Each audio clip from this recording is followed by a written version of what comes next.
Google माने से नेला दिले जाबाय दे होमबा रिकभार खालामनो हांला गोबां दा जास्ट दसेल' जादों बे डिलिट जानाया आरोना से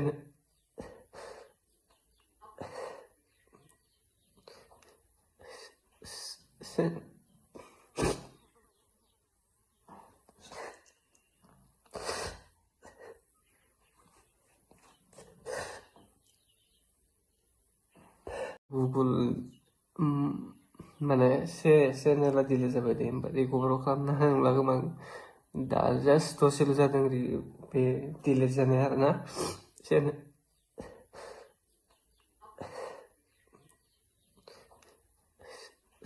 से